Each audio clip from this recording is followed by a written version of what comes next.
I'm Dr. Barry, licensed psychologist, and today we're going to hop right into Love is Blind Season 4. This is my reaction. I'm a licensed psychologist, and I'll give you some of my insights and my thoughts on the show so far.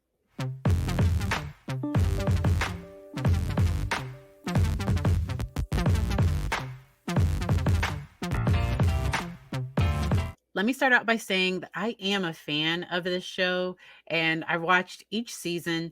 This past season, season 3, had a lot of drama after the season and after things that I kept up with, but we're hopping right into season 4. And somebody commented that modern dating is exhausting. And I get why people would want to go on a show like this. And for anyone who hasn't seen the show, I am going to be giving some spoilers. And so you might want to watch first and then come back and watch later. The thing that I like about the show is that it takes the appearance part out. I do wish that they could connect people's body language to what they're saying as well. Because while what you hear is really important and the words that people say is incredibly important, body language. So cutting out body language does have a bit of a disconnect. And what they're trying to do is to have people not judge people by how they look, because people might make different decisions if they see the person.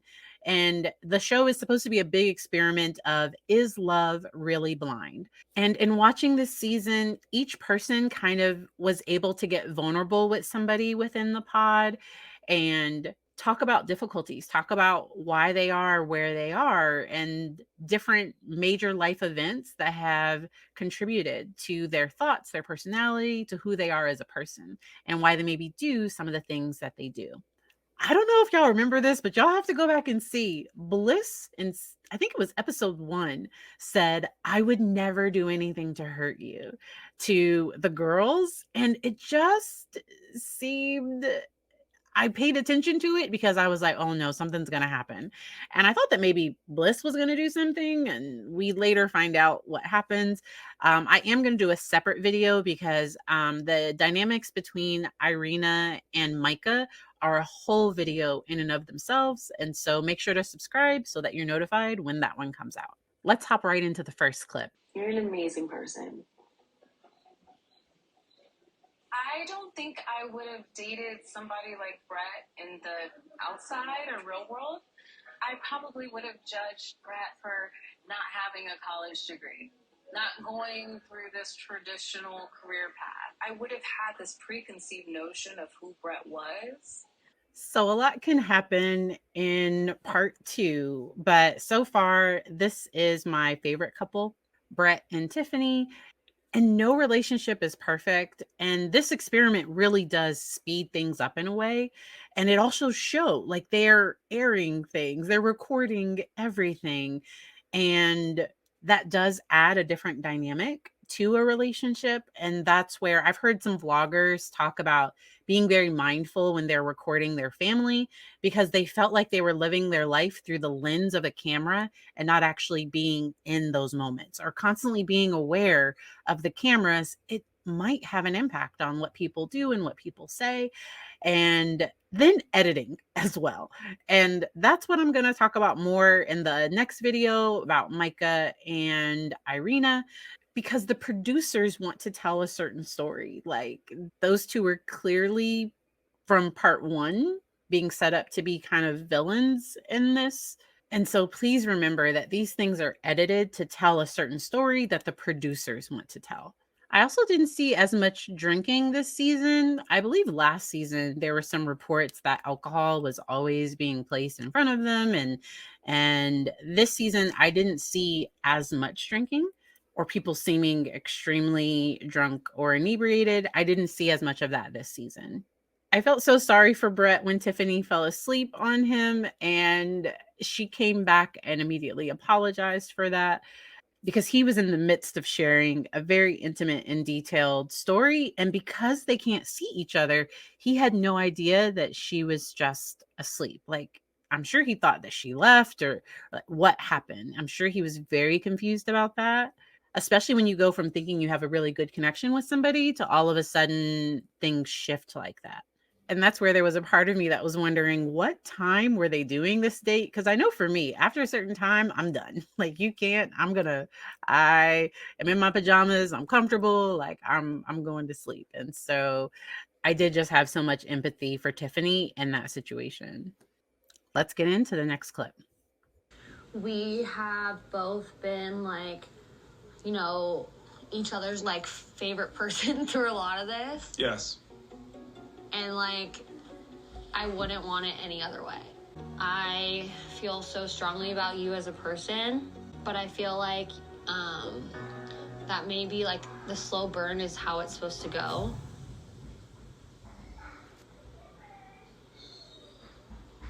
I think that we should explore other connections.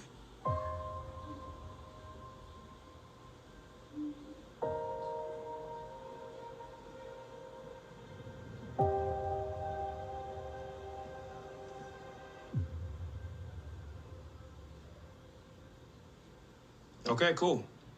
That works for me. Well, thank you for taking your time, for listening. It was fantastic getting to know you, and I hope that works out for you to the best of your ability. I truly wish you the most luck. Thank you for being transparent with me. And hey, it's been real. Have a great rest of your night, okay? So if you followed Micah and Kwame, so they had actually agreed to say before this, before she came in and pretty much said that she wanted to explore other, well, she said, let's explore other connections, but really she was the one that wanted to explore a different connection. That before that, they had kind of said that they were going to talk to each other. And so I'm sure this kind of hit Kwame off guard. And from my memory of watching it, they agreed that they weren't going to tell other people about their conversation. And she immediately went and told Irena. They went and laughed talking about this. And from there, I was just like, this probably isn't going to go very well. And of course, it didn't. And there is chemistry between them. There was a connection. And it's just been interesting to see how the different couples, how things play out. But I do think she was surprised that he didn't give her a bigger reaction. I do think she was probably prepared that it was going to hurt more, and it did hurt him. He just didn't let her see it. He took a very just positive attitude, or I think he kind of stuffed the feeling down. And then once he got back in the room, he was upset. And it did seem like he was upset at the other guy. And I think some of his frustration should have been towards her not telling him sooner that she did have another serious connection that she was exploring. Because in my observation of what they showed on the show of their conversations, she was making it seem like it was just them. So then next, Micah's connection, Paul, had to break it off with Amber, and Amber took it very hard, understandably. She's building a connection with someone, knowing that they're building connections with other people. And she did come back to the room crying, and that's where you see Micah and Irena kind of laughing. You didn't see empathy for seeing where she was. Like, you didn't see that displayed. Even if I was the person that was chosen and maybe was feeling good about that, in that moment, because I would try to put myself in the other person's shoes of they must be hurting. And so you just didn't see that empathy. And Micah has apologized for her actions and for what was shown, and acknowledged that it came off a bit emotionally immature. I work a lot with middle school and high school students, and that catty stuff is often what I see there. And then once we get older, we try to leave that stuff there and not bring that type of dynamic, those types of interactions into our adult lives if we can help it. So Jacquelina and Marshall was another couple that I enjoyed watching them talk. They could be sensitive and emotional with one another and vulnerable with one another. I do think that her reaction to seeing Brett, that he's more her physical type. And then based on the preview for the second part, it does look like her other connection that she didn't choose is going to try to reach out. And I think physically he might be more her type. And it'll be interesting to see what happens there. So, as a psychologist, as someone that has helped people within their relationships, I wouldn't say that looks don't matter at all. I do think you should be attracted to the person that you're with, even if that attraction within friendship might not have been as strong and it's something that grows over time.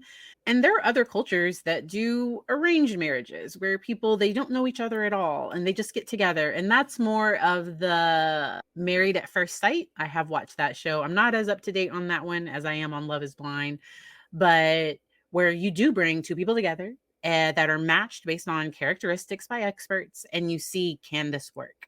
Like on paper, it should work, but in real life, will this actually work for them?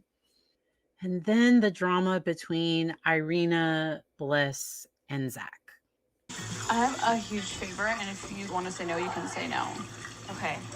Can I have one of your candles? What? I'm not going to bake anything, but can I have one of your candles?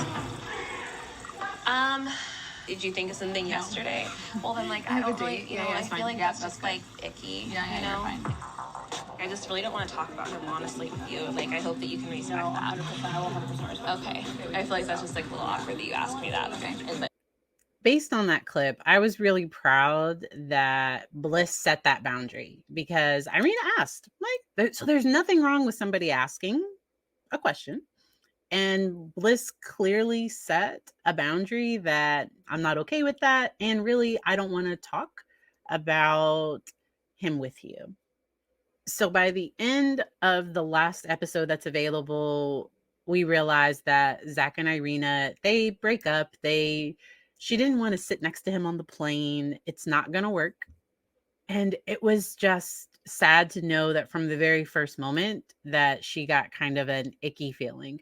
And he had already, based on how they showed everything, if that's the event, if that's how things happen, he had already thought about maybe talking with Bliss. And everybody's probably saying, like, Bliss, don't do it. Like, Bliss, don't take him back. And from the promo for next time you see him and Bliss in a coffee shop in Seattle, and we'll see what happens with that. But the thing that really shocked me watching was when Irena told Micah that Zach was her type. I might have said the wrong name. Might have been Paul. Might have said Zach and it was Paul. I'm bad with names. Because they were supposed to be friends. And that's why the high school students that I work with, when I work with people, if we bond over gossiping and kind of being a little mean to other people and not looking at other people's emotions and other people's feelings, what are you doing when I'm not around? Because it really does show a lack of respect for self and others. This is my opinion. I think it does that. And I was surprised and not surprised because you could tell that she was kind of flirting with Zach a little. And if I was Micah, I would have been hurt. Like, we're supposed to be friends and you're telling me that you are attracted to my fiance. That would be odd. That would be really, really strange. And this is just my 2 cents, but when we have a friendship or relationship that's built kind of in this immature way, I wasn't really surprised by that. But Bliss telling Zach, I think she was being very honest and blunt, like, hey, if you choose her, you don't know character. And later she acknowledged that, hey, maybe I don't see what you see, but also you don't see what I see. And I think she was honestly trying to warn him, and he just didn't see it. He did see that she could get a little, because he called her vicious. Like the word he used was vicious, that when she can get in a self-protective mode. And she began to cry. She became emotional because it can be very emotional and it can open you up in a way when somebody sees you for who you really are, when you might be trying to hide that part of yourself and not let them see it. And within a relationship, I do think that we accept our partner for their good, and like, because nobody's all good, nobody's all bad, that we do accept them for those parts. And then knowing what my non-negotiable, because it's like, hey, if this is what's going on, that is not okay with me. And that would be a boundary. I think what this show consistently shows is that love is not blind. Love definitely has eyes, but it can sometimes, by taking the picture out of it. I heard of a new dating app where you can't see the person's picture until you connect, that you can only see their profile, I guess, but there's no picture until you actually match with the person, because some people might swipe by or they might ignore or avoid somebody based on physical characteristics, that if they got to know them, that something might grow. And then there are times when it just won't grow. It's just not a connection. It's just not there. But please remember, no relationship is perfect. No person has everything. No one person is meant to meet all of our wants and needs. And that often a partner, even a good partner, is sometimes going to trigger some of my insecurities, some of the things that I'm not okay with. And it's learning to communicate and respond in a healthy and appropriate way. And we all are going to have our moments where we respond in a way that I have to go back and apologize for later. But overall, that's going to be the goal within any relationship. Let me know your thoughts. This season, I think it's going to be an interesting ride. Waiting for the next episodes to drop. And if there are any other shows or any other perspective that you'd like for me to cover, I hope you enjoy the rest of your day.